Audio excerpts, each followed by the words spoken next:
Good evening, everybody. It is April 18th, and it is a beautiful day here on the southeastern coast of North Carolina. And I think this is going to be my first garden update of the spring. And this will be one of the biggest garden updates I've ever done because an incredible amount of changes has happened over the past few months from the winter until spring. And this little guy right here is the biggest change in my life. This is Dale. Dale is, well, I think he's a Plothound mix. We don't know too much about him because he is a rescue. And my fiance Brittany has loved dogs her entire life. She's been wanting a dog for years.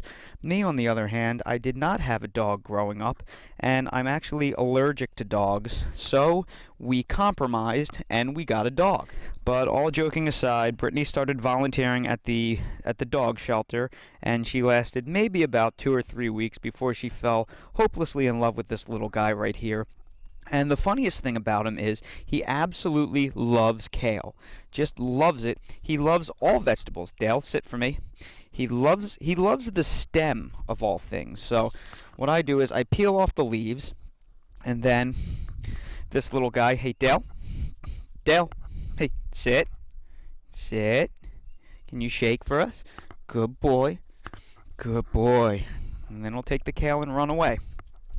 And the funny thing about this dog is when we first met him back in maybe December or so, he didn't even know how to play.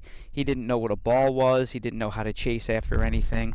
And it was really pretty sad, but he had such a great personality, and he was so loving, and he was so good with any strangers, any humans, any other dogs, that he was just so worth taking a chance on. And I've actually been pretty good with his short coat, and it hasn't really bothered me in terms of allergies. So it's been a really great blessing to get this little guy in our lives. So now that we know that everything's final and permanent and he likes it here, and he's become this happy little boy that just loves playing and is always in a great mood, he's going to be in more of my videos moving forward because he is just a great little boy, and he just absolutely loves it here, and I'm sure most of you will absolutely love his company in the videos. So this little guy right here has been the biggest change in my life so far this year. The second big change is my garden is absolutely nothing like it was last year. For most of you that follow my channel, you will know that I put a tremendous amount of effort into building out my garden. So now it has this whole big trellis system that is erected, and it was quite the labor-intensive and fairly costly project. Not incredibly expensive, but pretty expensive. And I will make sure to link to the playlist above that has how I constructed this garden. And the only thing I haven't really discussed yet is the trellis, and that is because I want my plants that are being trellised to get a little bit bigger so I can show you the true functionality of the trellis. So that will be added later. You can kind of see how I have this whole hook system with nylon twine, and it's important that you use nylon, not cotton or any kind of natural fibers, because they stretch out over time. The synthetic nylon does not. And I will be trellising tomatoes and cucumbers on it, but you can also trellis many more things with it. So my fig forest has also changed quite a bit. In here, this first row here that you see, these are all of my fig trees from last year that either did not fruit for me or that I didn't think made great quality fruit the very first year. So this is my Violette de Bordeaux, that's my Chicago Hardy. This is a California fig that's trialed that we don't know if it's common yet, called Golden Dawn. This is my Raspberry Latte, which was good, but I think it needs another year or two to really get good. This is an extra Col de Dame Noir. I planted one in ground, but I have a spare, so maybe I'll be able to sell that to somebody or something. This is my extra Martinenco Ramada. The other one is in ground, so same story with this. Oh no, I'm sorry. This is the Car Fire fig from California. So this is more than likely thought to be a common fig. So hopefully I'll be able to eat that this year. I got it really late last year, and it wasn't big enough to have a full growing season to fruit, but I will be able to taste it this year, more than likely. This is the Golden Dawn. We know very little about this fig. I have no idea if it's a common fig or a Smyrna, but we'll find out. This is one of these Francesco Larosso varieties called Sinisi that completely dropped all of its fruit last year. I purchased 3 trial Francesco varieties and they all dropped their fruit, so I'm hoping maybe one of them will fruit the next year. This is my Latarola Italian honey that just attracted too many pests, so I haven't deemed it worthy for in-ground planting yet. It has a really big open eye, and I'm hoping that changes this year. This is my Black Madeira that was killed completely to the ground, so I had to cut that down, and you can see it has a little shoot coming out of there now, so that'll recover. It'll just be way behind, so I won't get many fruits off that this year. This is another Francesco Larosso variety called Sangue de Drago Rosso, which is Red Dragon's Blood, and this one is a Larosso variety called Sangue de Drago Buccia Marroni, which means Dragon's Blood Brown Skin. So I didn't get to try these because they dropped all their figs, and I'm not holding my breath on that. This guy right here is, this is my Col de Dame Noir, my spare. And what was this over here? Sorry, this was my Col de Dame Ramada originally, not my Col de Dame Noir. This is my Col de Dame Noir, so this is the spare. Over here, this is my Noir de Barbentane. This was an air layer I got from Will's back in early fall of last year or late summer, so it definitely didn't have time to mature. So it needs a whole new year. It really got cooked because I got it so late. It got burnt back, so I had to cut it down.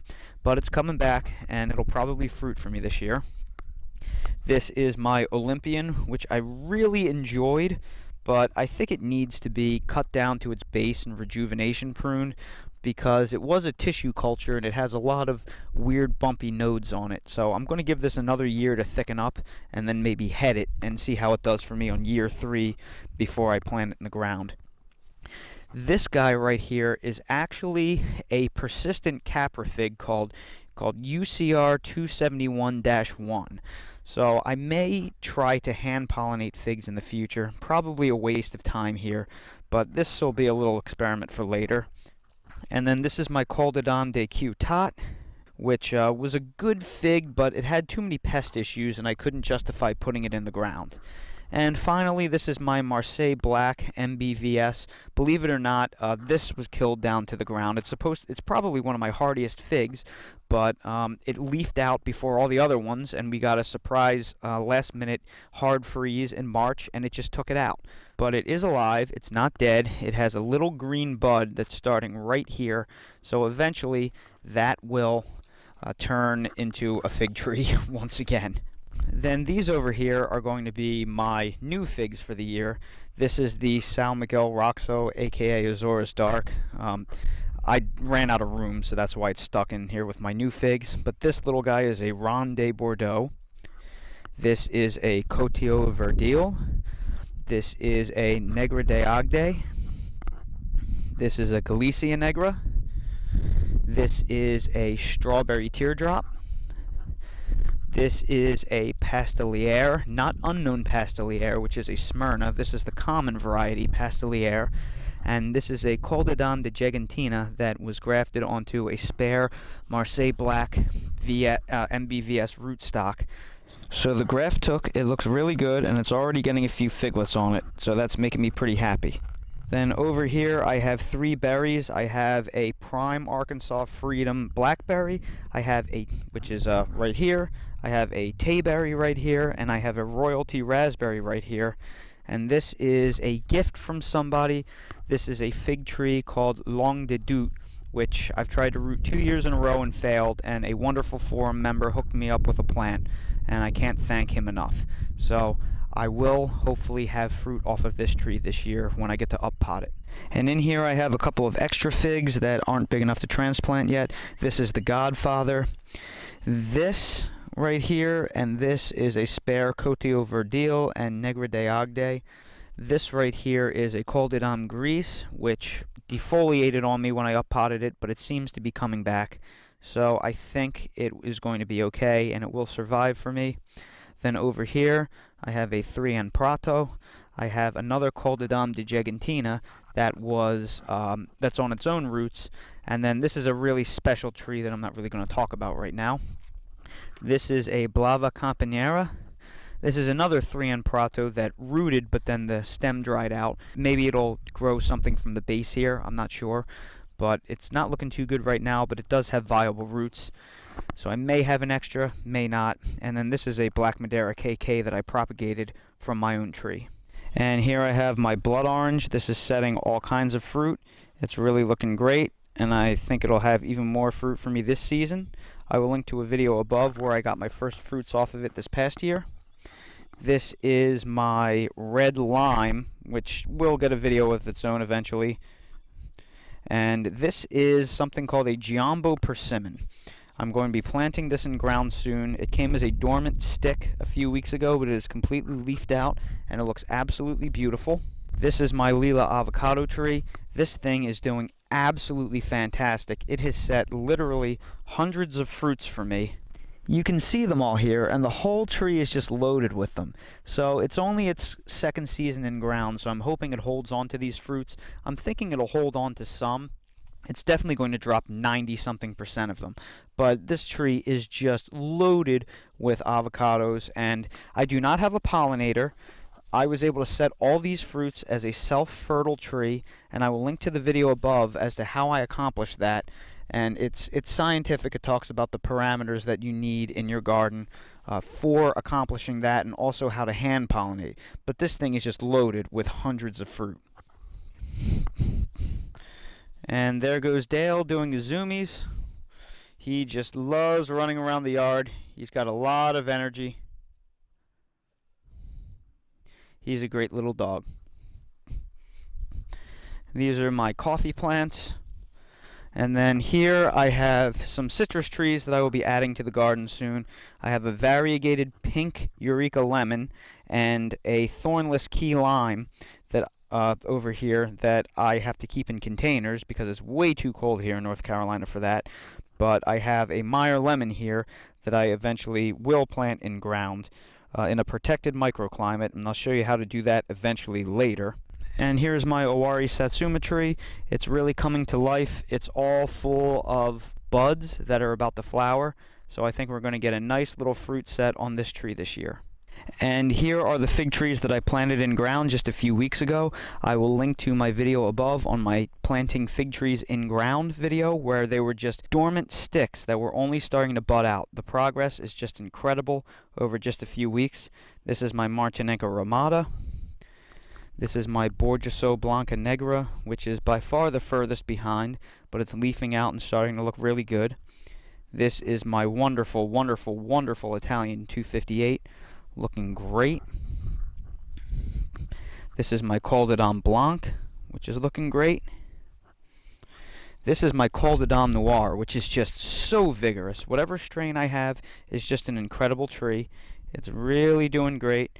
Dale, you get out of there. You know you're not allowed to be in my beds. And this is my Smith, which is a very, very vigorous tree. It is it's looking beautiful, and it's leafing out everywhere. So I should be able to update everyone on those later. I also planted 4 banana trees. These are 2 Dwarf Namwas side by side.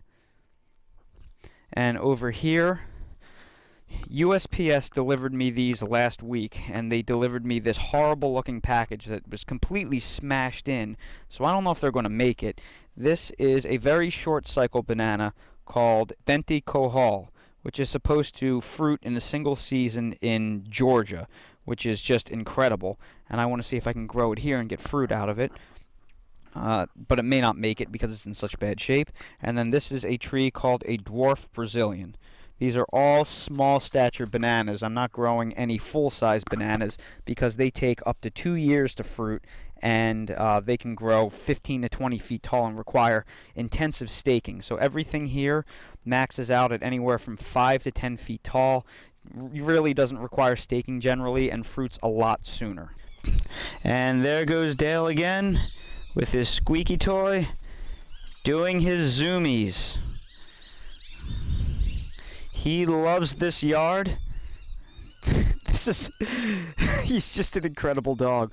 Watching him run around like this is just hilarious. But these are 2 watermelon called Alibaba that I'm going to try in my climate. I've had mixed success with watermelon, and I'm trying to get better with them. Here I have 4 Determinate or Dwarf tomatoes that I planted back in February that I carried in and out of my garage. This one is Rosella Purple, and the flowers on this is just absolutely incredible this year. It is setting a killer amount of fruit clusters for me, so I'm extremely happy because this dwarf is a dead ringer for Cherokee Purple. It's absolutely fantastic, and the yields are just off the charts. Usually, some of these open-pollinated dwarfs are a little stingy, kind of like an heirloom.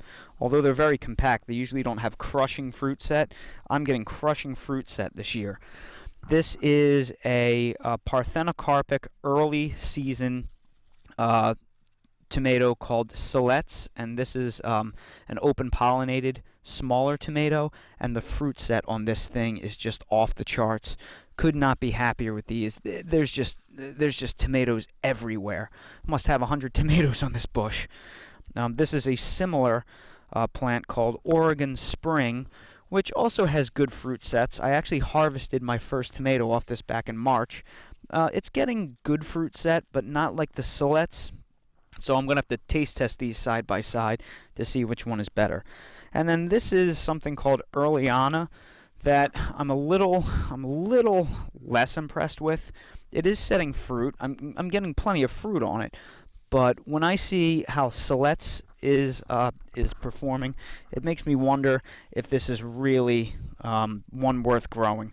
So I will be trying these 3 early determinates and seeing how good they are. None of them, I guarantee, will be as good as Rosella Purple, but it would be very nice to have a cold hardy early tomato. This is a very special breed of sunflower that attracts leaf-footed bugs, because we have tremendous problems with leaf-footed bugs here on the Carolina coast. So farmers in Alabama use these as distraction crops because the leaf-footed bugs just love them. So the idea is, if you plant these away from your tomatoes, the leaf-footed bugs can't resist them, and they will actually leave your tomatoes alone. So I'm going to trial these and see how it actually works. So if it's successful, I will have a video on that later in the year. These are all of my strawberries that I just planted from my bare root strawberry video that I will make sure to link to above. I will show you how to root bare root strawberries in that video. And this is a leftover strawberry plant from a house that I rented. This is an Albion strawberry, and all of the strawberries here are called quinal. Now let's get into the tomatoes. I have a tremendous number of tomatoes that I'm growing this year. These are all of my indeterminates that are string trellised. Oh, Dill wants to get in the garden. Come on in, buddy. I don't know all of these varieties just yet, but I just want to show you how these are trellised. You can see that these vines are clipped. These little clips, which are about $11 for 150 of them, they attach onto the nylon, and that holds them in place. You can see it a little more effectively on this larger one, and you can see how they're all clipped on. Then we go up, we hit another clip, and then it goes up to the sky. It holds them steady. And using this method, you can grow multiple main stems instead of only having to select one for a wood stake, or have multiple wood stakes to try to hold everything together. You can grow as many main stems as you want, and it's all held up by these tomato hooks, and they are full of twine. So if at any point the tomatoes reach the top of this trellis, all you have to do is unhook more twine, and that's going to drop the tomatoes down. And you can prune off the bottom leaves, coil them up, and let them grow infinitely. There's 20-something feet of twine on here, so I can let my tomatoes grow almost 30 feet tall, which is impossible before I have to go ahead and run out of room. So some of the varieties that I have growing, this is pork chop, this is pink jazz, this is a parthenocarpic cucumber called Beet Alpha. I don't remember off the top of my head. I'll have to get to that later. And I also have interplanted basil and marigolds mixed all throughout my tomatoes. This is a hybrid called Tomand. This is a cherry tomato called German Lunchbox, which I'm going to need when my tomatoes stop setting fruit for me in the middle of summer. This is a Brandywine Yellow. This is a Brandywine Pink Soda strain. This is a Cherokee Purple. That's a purple basil right down there. This is an Arkansas Traveler. This is an Ananas Noir, which is supposed to be a black pineapple tomato. I think that's another name for it. This is a Stump of the World. This is an Ozark Pink. This is a Pantano Romanesco. This is an Orange Jazz. This is another Orange Jazz. And these are two more cucumbers, which are a special type that I'll have to get into more on later. They're supposed to be seedless if they're not pollinated. Over here I have a number of snap peas, which I just absolutely love. This is a Dwarf Ann variety. This is my broccoli, and it's already starting to go to seed before the head's formed. I just can't grow broccoli in the spring here in North Carolina. It gets too hot too quickly. I strongly recommend growing them in the fall. The heads come out great in the fall, but in the spring they really struggle. This is a bunch of carrots, and I have a tremendous number of hot and sweet peppers that I'll have to have their own video on later.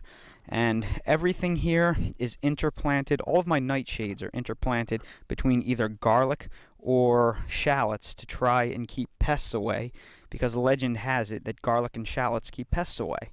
So here you have more peppers, garlic, peppers, garlic. These are all of my early determinate varieties. This is Earliana, Silettes, and Oregon Spring all mixed together, and they are all Florida weaved together. You can see how I did that, and I'm trying this out, and if it's successful, and it has been so far because we've had some really crazy windstorms, I will make a video on how to do this, because so far it's been a great, easy, and affordable way to trellis my determinates. I have beets and kale. I have romaine lettuce and kale. More types of lettuce coming up. Different types of kale. I have more peppers mixed in with my shallots, and I'm growing so many different types: jalapeno, red cherry, hot banana, sweet banana, lipstick, Melrose, a very special perfume pepper I brought back with me from the island of Martinique. There's so many different types. Fish pepper. And I just love growing peppers because they're one of the few things that grow easily here in North Carolina and don't get a lot of disease or pest pressure. Then here I have a mix of Dwarf and Determinate tomatoes. These two are celebrities.